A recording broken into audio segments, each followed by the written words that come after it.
Welcome everyone to another exciting interview. This time I have someone who I've been conversing with on Facebook for over 20 years. We come in for a few years, we go off for a few years, but he's always got so much interesting information. And he was a filmmaker, composer, musician, editor in London. And he taught Tai Chi and Qigong. And now he's here in Poland. Oh, my hands went the wrong way because, but anyhow, he's here. So welcome, Richard. Thank you.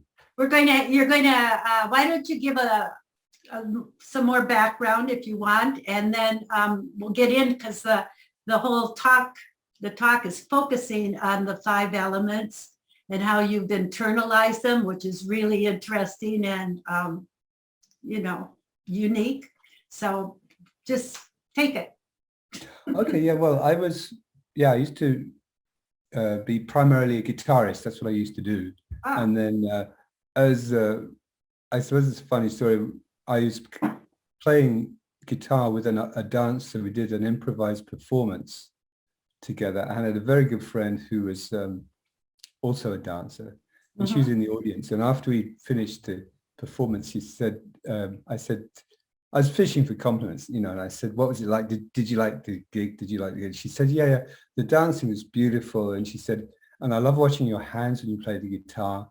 But she said, Richard, you're so clumsy. Your presence on the stage is a complete distraction. Wow. And why don't you take up Tai Chi or something, get a bit more coordinated. A subtle hint. Yeah, subtle. So I did. That was 1980. So I started learning Tai Chi, and back in those days, not many people knew about Qigong. And the guy who was teaching taught us these warm-up exercises. It took half an hour to do the full warm-ups before you did any Tai Chi. And they were Qigong. And we didn't know that. But they were. And in fact, within the first 4 months of doing these exercises, my asthma went away, which had been really bad. I used to go to the hospital in an ambulance at 4 o'clock in the morning, all that. So it was really good. I thought, this is great. And so I carried on. And I haven't been a model student, but I've carried on studying with different people over the years. And at a certain point, I started to hear about the wuxing, which is what the Chinese call the 5 phases. If you like, the 5 phases of energy. There's wood, metal, fire, water, earth, and how they played a part in Chinese philosophy, Chinese cooking. Everything, absolutely everything. And I started trying to get the hang of what those meant. And I remember one day I was talking to my acupuncturist about wood. And I had in my mind wood as something like this table that I'm sitting at. He said, no, Richard. He put his finger on a leaf of a spider plant he had on the windowsill. He said, no, Richard, this is wood, and this soft, springy leaf. And that was amazing. Yes, wood. So that's when I realized that wood is like a current of organic matter. Well, like yin wood. There's yang wood and yin wood. Right. Yeah.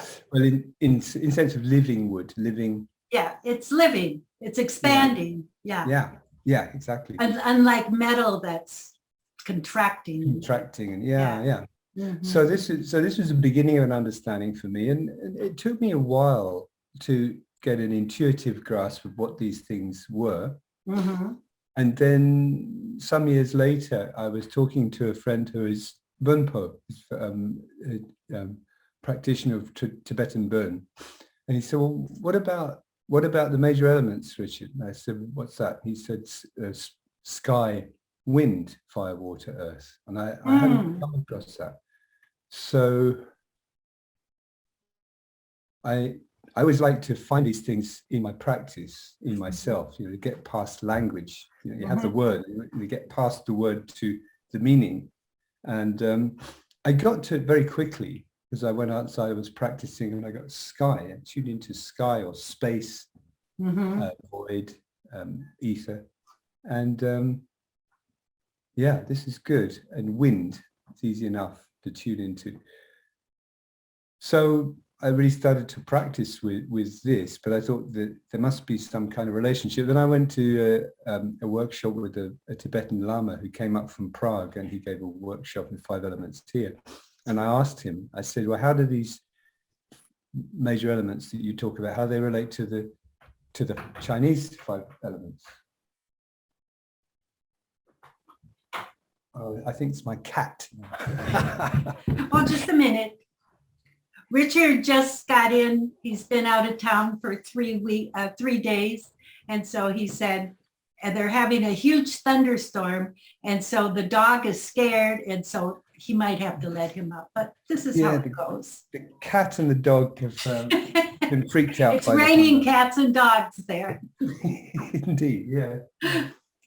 So, so I asked him, how do they relate to the Chinese 5 elements? And he said, well, I'm Tibetan, so we don't call them the Chinese 5 elements, but we use them. He said we use we use wood, metal, fire, water, earth in our astrology and in our medicine, but the ones we use for meditation, these major ones, which is sky, wind, fire, water, earth.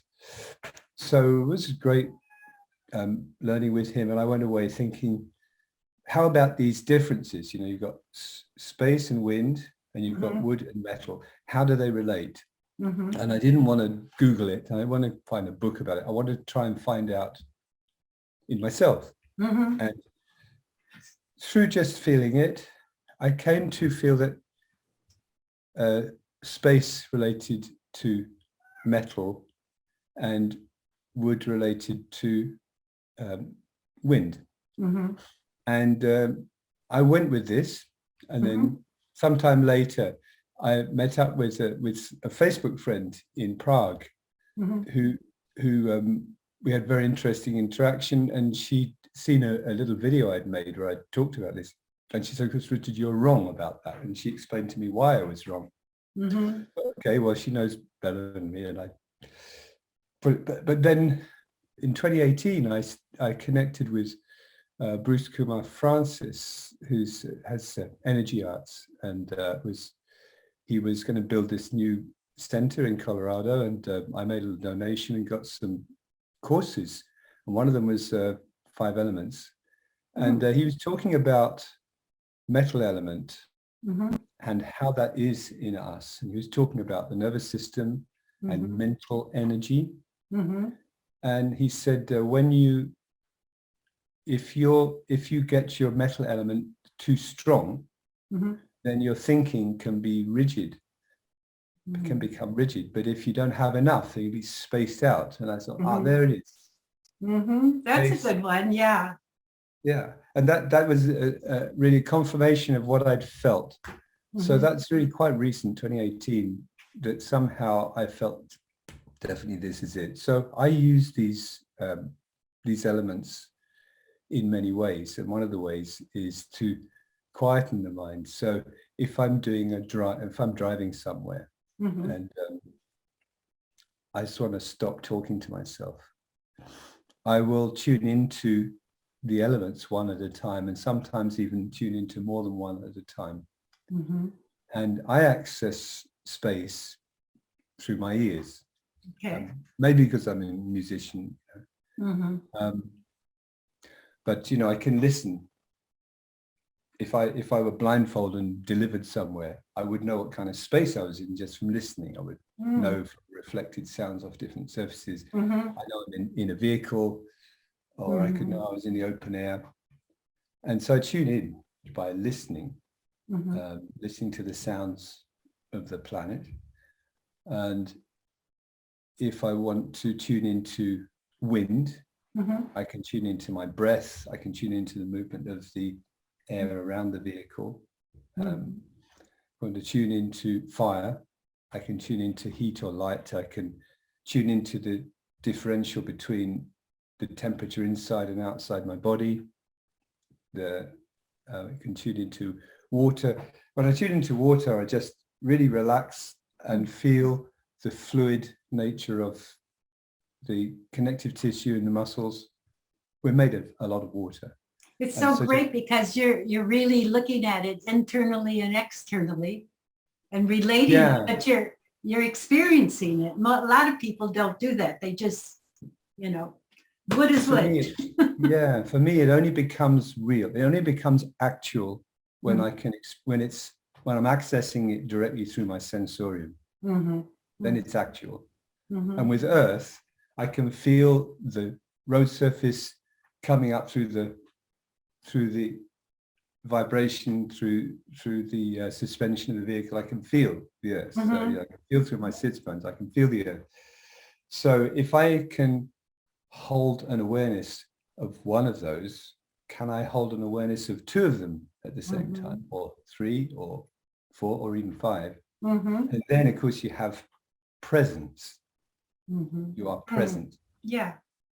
So that's really how I really came to start to feel these elements and tune into them, to the major elements of I remember back at like 2013, 2012 there, you were doing all those little short ones on your chi sensing. Yeah. Were you kind of into it then? Yeah. That was I love that name, chi sensing, and you'd have different little videos where you would be out sensing it different ways. Yeah. Well, yeah, that's another thing, because when I started practicing, you know, I didn't even know there were qigong things that I was doing, some of them. And the talk about qi was not particularly encouraged by my first Tai Chi teacher. And so then for a while it was this question of, is qi real? Does it exist, this story, you know? And I really didn't know what I was looking for. And then, of course, you get this word energy. You know, people say qi is energy. Later on, I started to study some yin-style Baguazhang. And one of the people who was connected with that particular lineage, his name's Andrew Nugent Head, and he gave a wonderful presentation. I think he was speaking to acupuncturists in the States. He lives in China. I think he's married to a Chinese woman. He's lived there for many years. He's fluent Chinese. He studied with Dr. Xie for the last 10 years of his life. He has some great input. And he was talking to some, I think, acupuncturists in the States. And he was demystifying qi. He had a series of videos called Demystifying Qi. And in one of them, he did this wonderful thing where he explained that the character qi, which I can bring up. Let's get the character qi up. So I have to share screen.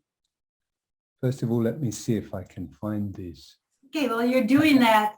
I found I have a couple acupuncture books, and you just through the feng shui and knowing the elements, you can know what's happening, you know, because it's the same, like it's the body of the house, you know? Yeah. Yeah, I'm going to, so there we are, share screen. And then I click on the desktop. There, it's there. You have up the yoga evolution of Pakriti. Oh yeah, that's something else. Okay. So no, this is very foggy. This is not going to But look it's okay, good. we can read it. Yeah. Right. So what he did is he was explaining how, actually I want to bring up the qi symbol, because I have that here.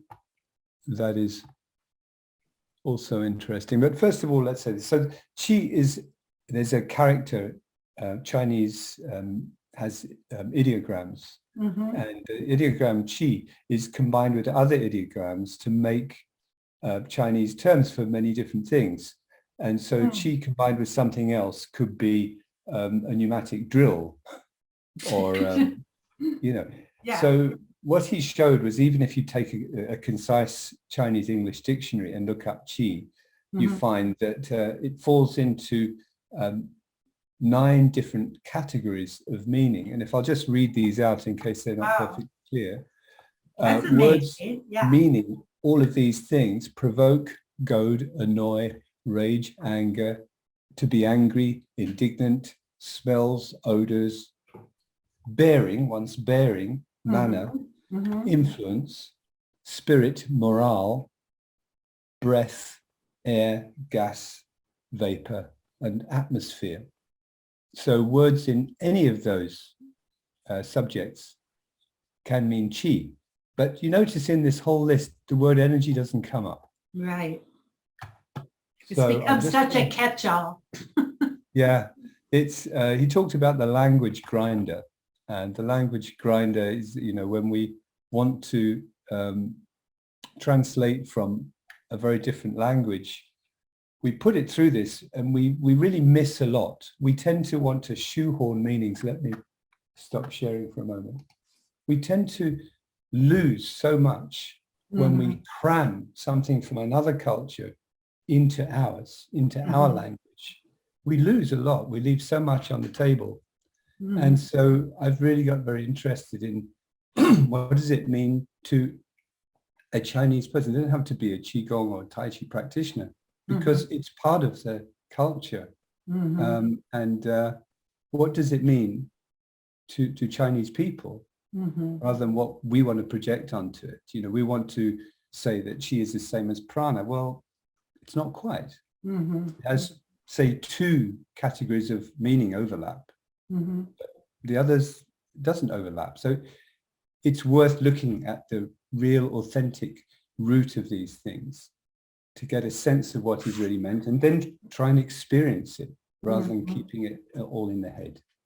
So did you go through all 9 in your body of those? Well, that's an interesting one, because my former wife is a sinologist, and she pointed out to me one day that there's a word in Chinese for nosy, you know, to be nosy, which contains the word qi. And I thought about that. It's when someone's nosy, they poke their nose into other people's business, don't they? And poke, you know, this is a kind of energy, isn't it? Right. And if you look at all of these meanings, you've got one's bearing has to do with an upward rising energy in the body.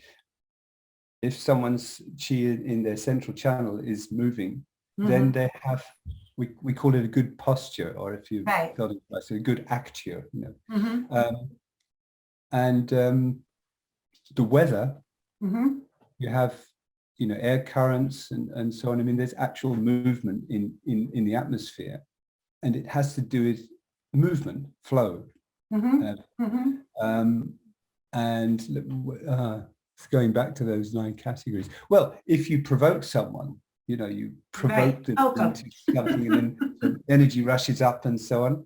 So actually, all those categories of meaning tend to have this sense of some kind of pressure, albeit it might be very, very subtle, but it's always there. So I think you can feel it. And of course, but when you realize how many different categories of meaning, the idea of somehow scientifically proving qi is ridiculous, because it's just, you can't do that, because science requires very precise terminology referring to very precise phenomena, and you can't use what in linguistics is a fuzzy word.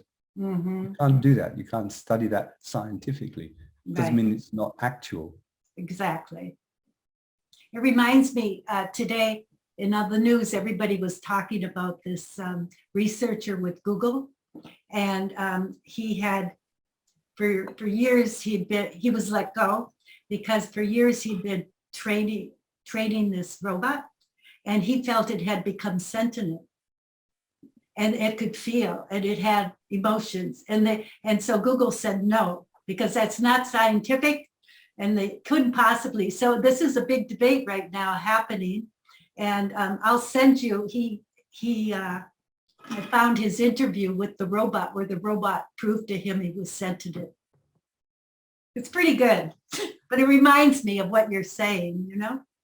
Yeah, this is, it's an interesting question, isn't it, about sentience? I was very much enjoyed William Gibson's trilogy that he wrote in the early 1980s, the Neuromancer trilogy. And he touched on this idea of sentient artificial intelligence and so on. Who was this?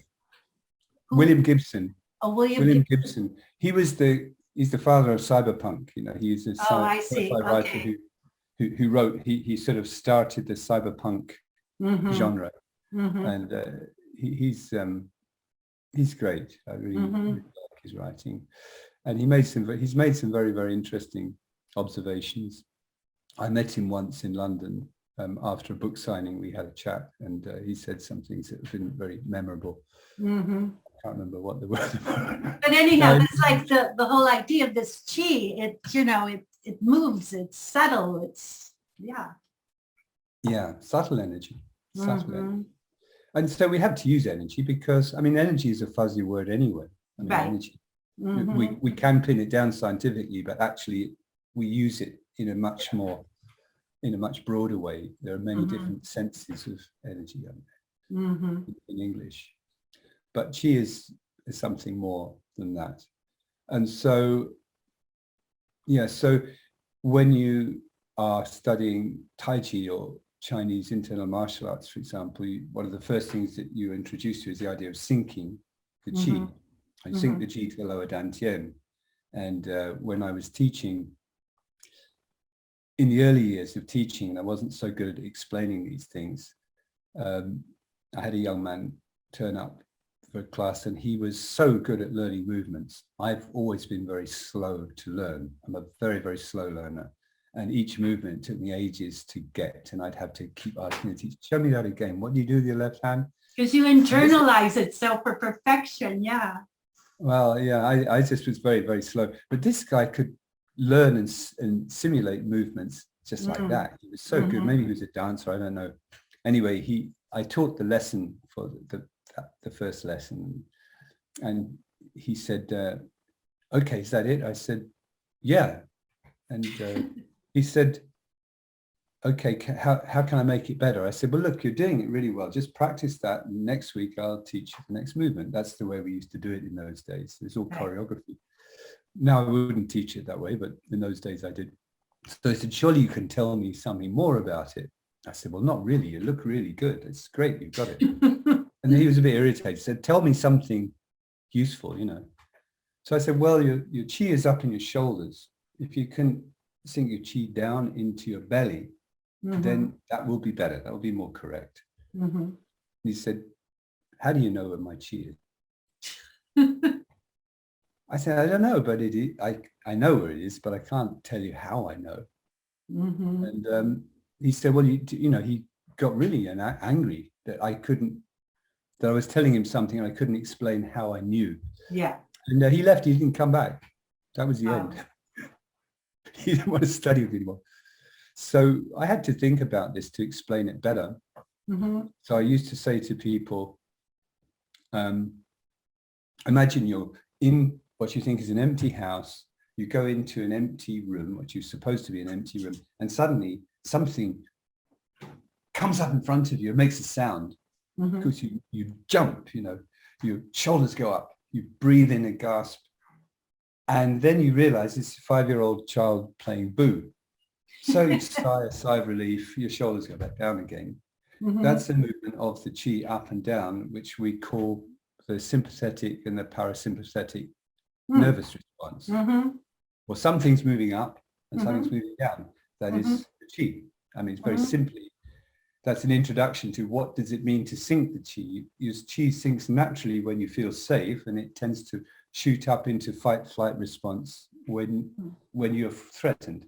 And so in Chinese internal martial arts, you learn to get yourself into that relaxed state so that you can respond effectively and fluidly to whatever's happening. As soon as you are stirred up, you recover that equilibrium as quickly as possible. And then that has many health benefits and goes with meditation and so on. But this is like all of this, you've just taken that further now, like you knew all of that after the Tai Chi and that, and then you can put it together with the elements and all of, you know what I mean? It's like a building process, Yeah, it's understanding how energy moves and how energy expresses itself in nature, in our bodies, through the internal organs and the various different processes. Mm-hmm. And then I think I got interested in what shamans do and how they help people. One of the things they help with is something they call soul retrieval. That's the idea that You kind of broke up there. Soul retrieval? Soul retrieval. So okay, it just when we have a traumatic experience, that some part of ourself gets dissociated or cut off or something. And so that energy is taken away from us, that we don't have that, we lose something. And some say that the most sensitive parts of our soul, I think of the soul as the agent of experience. That's one way of thinking about it. It's more than that, but some part of our agency to experience is lost through a traumatic experience, and that can happen even before we're born. It can happen in the womb. And so how do we retrieve that? And so looking into Toltec practices, you find recapitulation where you go back and revisit an early an experience earlier in your life and explore that, the feelings of that. An experience in this life? Yeah, well, yeah, I'm primarily in this life. It could be in a previous iteration of awareness as well, perhaps, but certainly in this life, you visit a memory and you tune into what that felt like, and then you can get it, you can recover that, you can recover that part of yourself, or the shaman helps you to do that sometimes through dream journeying. They can go and find that, or they can find a representation. There was a very nice story of a shaman who, there was a woman, she'd had a car accident, and she'd not recovered properly, and she could sort of walk around, do work and things, but she was flat and she just lacking something. And she eventually went to this guy, and he went on a journey, a dream journey, and he found this tree, and there was a little girl sitting in the tree, dangling her legs. And he knew that this was this part of this woman's soul that had got split off.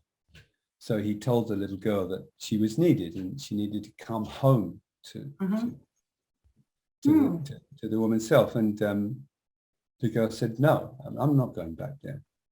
And she didn't want to come. And he kept persuading her. And eventually, he said, "Well, why?" And she said, "She's a terrible driver." And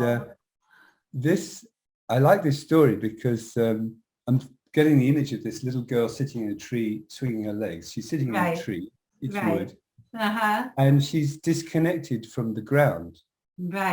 And when you have a car accident, very often it's because, I think most often it's because you're not present. And so if you're present to the earth's element, you're much less likely to have an accident. And so there's a way in which... it was such a good image. Yeah. So there's a way in which I think tuning into the elements really can be a lifesaver. It's about being present. And then when you lose part of yourself, you can very often get the sense of that as an element. And you can see how a traumatic experience has knocked your elements out of balance in your life. It's so interesting. Yeah. Now, did she go back to the lady? Yeah, he got. So we have a happy ending. She recovered her wholeness. That she recovered. She was able to integrate that part of herself that had got lost. So now, besides feeling, do you also associate colors at all with the elements? Well, yeah, there are colors. I can bring that up. Let's just get up some colors here. So if I go to share screen, first of all, if I go to good. This is the familiar one for the Chinese what I call 5 phases. Can you see that? So you were saying, I think when we looked at this before, that it said the arrangement doesn't have fire at the top. This one has wood at the top. And the wood is kind of a bluey green, but I think generally of wood as a green element. Fire is generally red, earth, yellow. Metal here is white, and in here water is black. As you know, also the dragon rules the wood side, and they call it the azure dragon, and that's the azure color. So there's different schools, and there's different ways you're using it. That's what I'm saying. Yes. Well, the colors that I tend to associate, if I can just find the right file. Oh, here we are. Is what I learned. Okay, is this Tibetan? Yes. When I went to see this Tibetan Lama, and he taught the 5 elements, the 5 major elements, and these are the colors which I learned to associate there, with red being fire, green being air and wood, blue being water. As you see, space is white, and earth is yellow. The yellow earth. So these are the colors which I tend to. So they're metal, their space is in the center, is that it? Yeah. Yeah. They put the space in the center. And I mean, in a sense, space encompasses everything else. Right. But it's also the etheric field. I mean, when you're doing the 5 elements on the Chinese thing, I was taught by this one master that the metal element masks the etheric. It's the soul, because they have different levels. Yeah. Right. So I have to stop that for a moment then. So space, in a sense, encompasses everything. Right. And metal penetrates, doesn't it? Metal penetrates and also contains. Traditionally, but what he was saying is there's so many different levels. So we're talking more the physical, I mean, you could go through all the different planes. And I had never found that written in a book. I mean, he told me that. So that was one, That's the best stuff, the stuff that's not written in books. Exactly. Really. And in the Bhagavad, it rules the Northwest. And the Northwest is like a Masonic lodge, is the doorway for the initiates. It just reinforces that. Yeah. Right. Yeah, the Bhagavad is very, very interesting in terms of the way that the changes of yin and yang and the transformations of energy through process. It's always moving. It's not static. Yeah. I heard one of the talks given by Terence McKenna. I love him. I just bookmarked a 4-hour alchemy lecture to watch next week. He's so fun good to listen to. Yeah. He's wonderful. And I love his timeline based on the I Ching, all that. Yeah. I mean, I think obviously he obviously made some mistakes in his prediction. Yeah, they found that now, but basic concept was there. But the concept basically is very good. And he said a very interesting thing about energy. He said, a lot of us project onto the Chinese the mastery of energy. He said actually it's the Europeans who have we created these bombs and so on, but he said that the real mastery and the Chinese culture is a mastery of time. And he talked about sand dunes as the shape of time, because they're formed through the winds blowing the sand, and you get these shapes, and it's time manifest. They move. They move.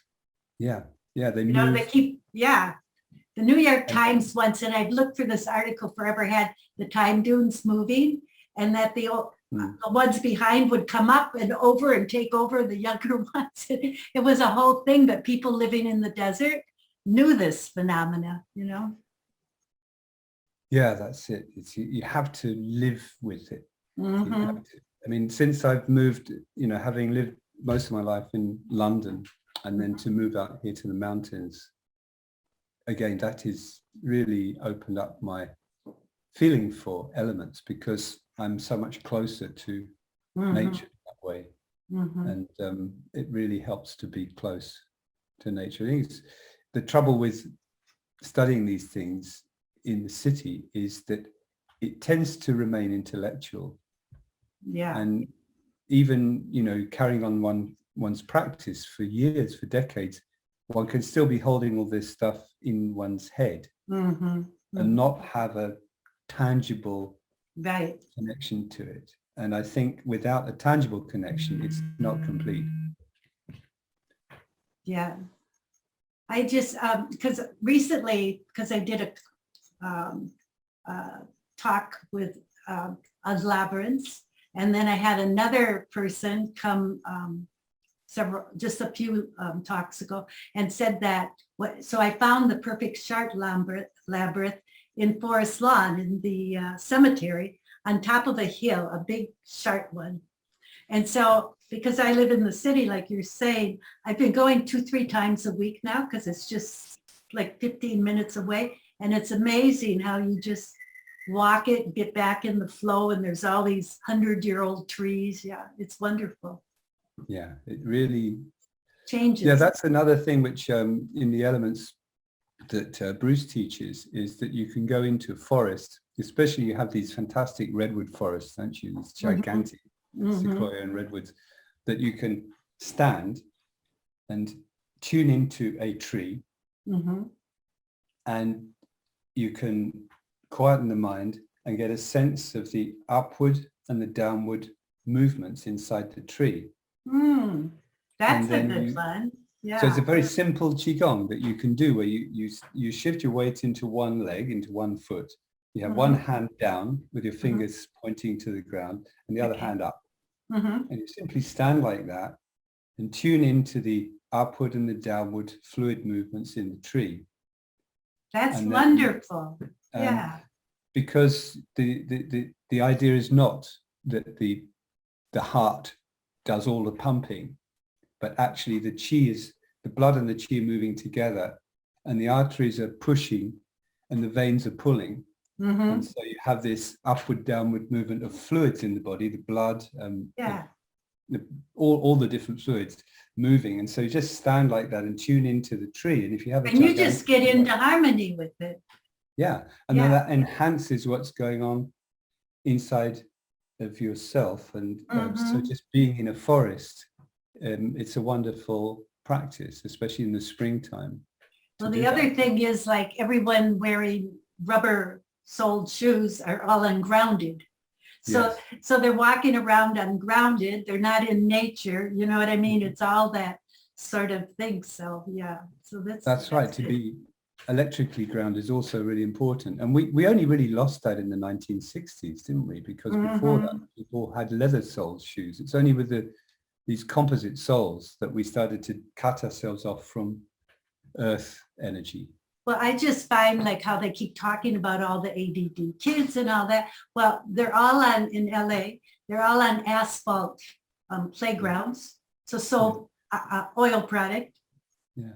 You're ungrounded, and then you have your rubber or your plastic, so they're just like all day long, they're ungrounded. Yes. Nobody even thinks about that's a simple fix. Yeah, I mean, what we've done, what the dominant culture has done is to lead us completely away from all of the things that we need to be whole and healthy, emotionally, mentally. I mean, the other thing is the idea of the different energy bodies, that we have 8 in the Taoist system, that we have 8 energy bodies, and they're all disconnected by our dominant culture. It's a job for us to actually align all of our energy bodies. And that's something that we are having to work against the dominant culture to integrate ourselves. More and more so. We're going more and more out of alignment. I remember at one point you were talking, you studied with a master, I forgot, in Hungary or something, you were talking about is scrying. Oh yeah. Scrying. Sergio Magana, he That was gave a so workshop in interesting. Budapest. Tell us about that. Yeah, because I think it's three different particular sources that I've drawn from over the last few years. One of them is Taoist, one of them is Tibetan Burn, and one of them is Toltec. And I got to study a little bit with Sergio Magana, who comes from the Toltec. He's Mexican and he comes from the Toltec tradition, and it's a living tradition. And he still has masters that he learns with, and he's a great teacher. And I was interested in the obsidian mirror, and he was giving a workshop in Budapest. So I went there, and what he taught was that through gazing into this black, shiny black stone, obsidian, that it's like a mirror, because when it's shiny, you can see a reflection in it, but you learn to change your seeing so that your image of your own face disappears, and then you start to see other faces. In the black obsidian. Yes. I mean, I understand like when you do the crystal ball, but it seems so hard in obsidian to see. Yeah. Well, it's very shiny. Yeah. You know, the obsidian discs, they're discs about this thick and 13 centimeters, and they're very shiny. So it's reflective. So it's a reflection. Yeah, I see. So you're seeing your face reflected in the surface, and you'd have low light. You don't want to be in pitch darkness, but you don't want a lot of light. So you have low light, and you could just about see your face reflected. And then you learn to change your eyes in such a way that you stop seeing your face. And for a moment, everything tends to go black. And through this procedure, we visited 9 underworlds. Wow. And each underworld had a particular character. And the one that was very memorable for me was that my face disappeared, and then I could just still see the eyes. I thought I was seeing my eyes, and there was sort of glowing eyes. And then I realized they're not my eyes. And then the face in the mirror formed, and it was it was a woman's face. I would say a woman in her 30s, very beautiful, but very, very melancholy expression. And this underworld that we were visiting was called the underworld of creating drama to hook the attention of the other. Oh. And he said, you can understand this easy by putting N before other, because we all do it as a baby when we hook the attention of the mother by crying. Then we stop crying and she goes away and does other things. Right. But that's natural. But some people, that habit dominates their whole life. And we know people like that. Right. Just create drama to hook our attention, and it's quite difficult to deal with sometimes. Can be major, I mean, depending on how influential they are. So there's been quite a few feng shui ones like that. Yeah. So that was very interesting for me, and then there was a woman there. So the eyes changed color. Yeah, I thought I was seeing my face. My face had disappeared. Then I see these eyes. So I thought, oh, they were my eyes. And then they were kind of slightly greenish. And I just thought, they're not my eyes. And then the image sort of spread out, and I realized I was seeing another face. Wow. In some of the underworlds, you'll see faces. They could be ancestors. And in other underworlds, you may see patterns or shapes. And they all have, I mean, it's a big subject, and he teaches it very, very well. And then there was a woman there who was a healer, and he was explaining that if you practice healing, you can have 2 obsidian mirrors. One you use only for your own work, your own individual soul retrieval and so on, but you could use another one for healing, and you could actually apply the mirror to the body of your client. And I didn't really take that in very much, but I remember her asking So can I ask the mirror what I should do or how I should deal with it? And he said, absolutely not. Because if you hand over sovereignty to the mirror, then it becomes a trickster. You have to be in charge. Right. You must always be in charge.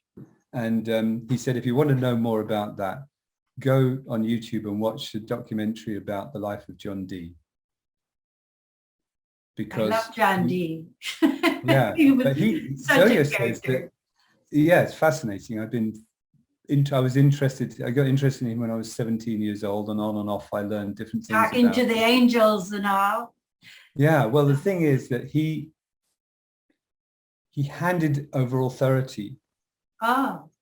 And he got in trouble. I mean, you know, things went badly wrong with him. Actually, he came to Poland, then he went to Prague. Right. And I think Edward Kelly he may have been an effective seer, but I don't think he was totally straight up. No, he wasn't straight up. And so I think John Dee's involvement with Edward Kelly was a problem for various reasons. But I think what Sogyo is saying is that somehow he made a mistake by giving the entities that he's relating to. People haven't really, you should write a book about that. Well, that's one I've never heard of. You know what I mean? Like, it's kind of like on all of that. That's a good one.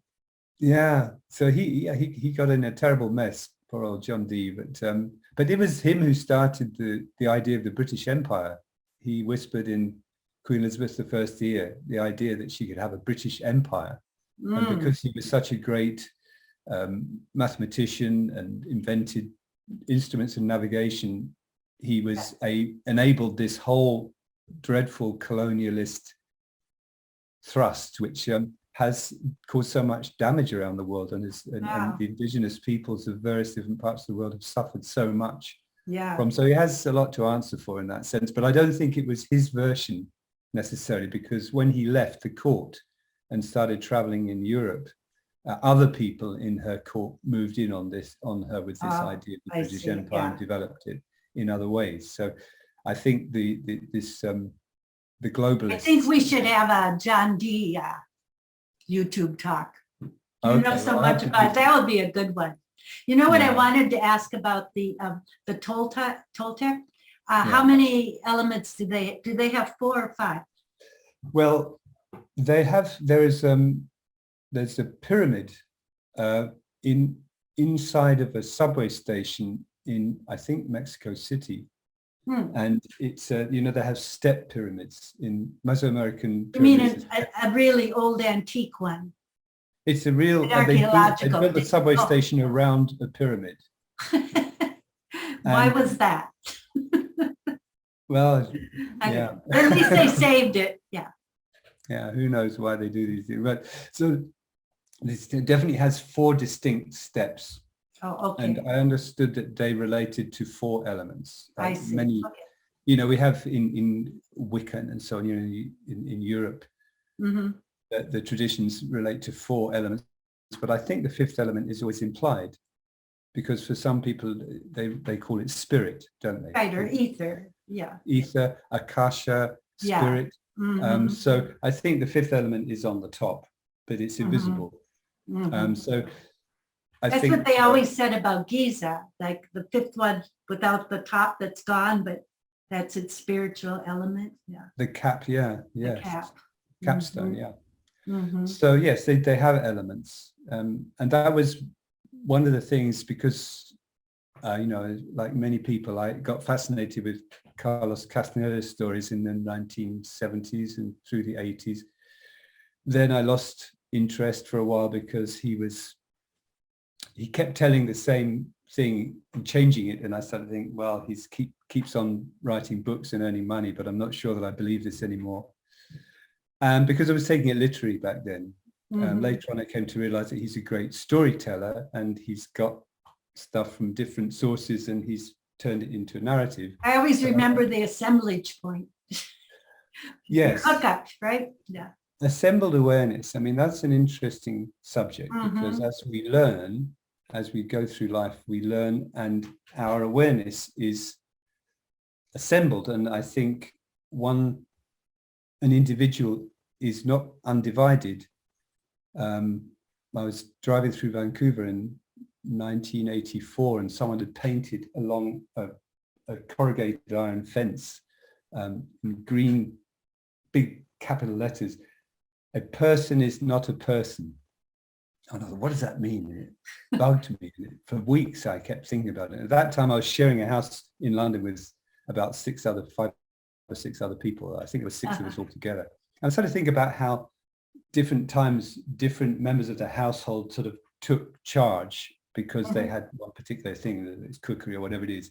And I was thinking that I'm like that, you know, different parts of myself pull in one direction and I'm in another, and I'm conflicted. I started to realize that one is conflicted, and that the idea would be to gather all the different parts of oneself together and start to at least face all in the same direction rather than tearing oneself apart. And so where did I start from? Integration. What was it you asked? I don't know. We've just been bringing, we were talking about the Toltec and the 4 elements and the planes and assembled awareness. No, the assemblage point, assembling. Yeah, assembled awareness. So assembled awareness is a kind of silent knowledge. I mean, we can talk about it, but the knowing is underneath language. It's something we know internally. And so I think the idea is to bring the different parts of ourselves together so that we have a more whole knowing. I mean, Carl Jung talked about individuation, the individuation process.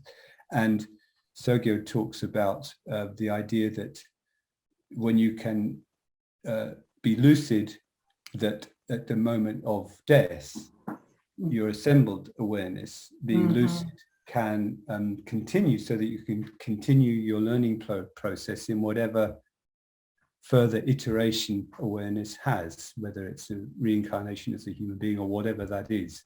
Yeah. So I think that assembled awareness is important. And if we don't do that, if we don't assemble our awareness and retrieve those aspects of the soul which get lost along the way, then how can we go forward as an individual?